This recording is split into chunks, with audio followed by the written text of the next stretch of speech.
is 1645.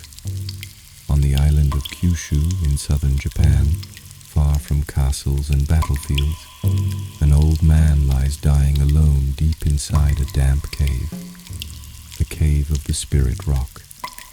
This man has killed over 60 opponents in duels. He has survived wars that changed the history of his country. He was considered a demon, a vagabond, a master, and finally, an enigma. His name is Miyamoto Musashi. But in these final days, the greatest swordsman Japan has ever produced no longer holds a sword. He holds a brush. He no longer seeks to cut flesh, but to sever his final illusions. On a simple scroll of paper, he traces 21 lines. It is not a testament to bequeath gold. It is the final code of his soul. He calls it the Dokkodo, the way of walking alone. To understand this text, one must understand who is writing it. The Musashi writing the Dokkodo is no longer the young savage thirsting for glory who slaughtered the Yoshioka clan. He is no longer the man who arrived late to destabilize Kojiro on Ganryu Island. The man in the cave is a survivor who has grasped a terrible truth. Technical victory is not enough. All his life, Musashi sought the perfection of the move. But in the end, he realizes that true mastery is not conquering others. It is conquering oneself. Musashi is often called the ultimate warrior, but in reality, he is the archetype of the seeker of truth. This is where feudal Japan meets something universal. Musashi is an ascetic, like the desert fathers in the West, or the knights of the Grail who abandoned the round table to plunge into the dark forest. The Dokkodo is brutal. It is cold.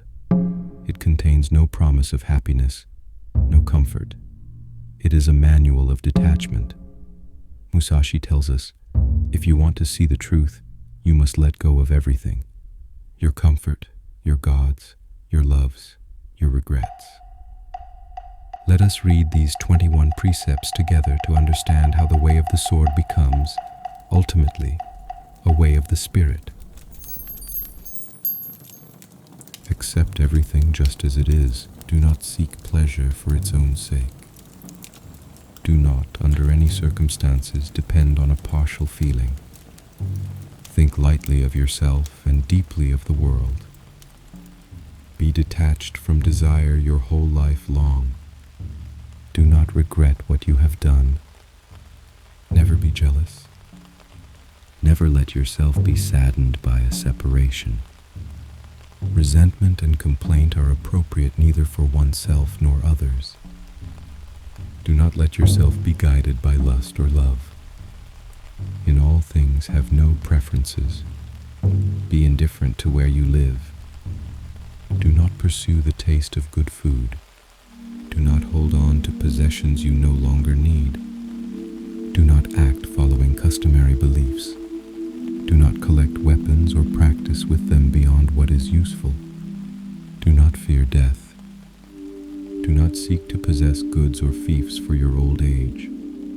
Respect Buddha and the gods without counting on their help. You may abandon your own body, but you must preserve your honor. Never stray from the way.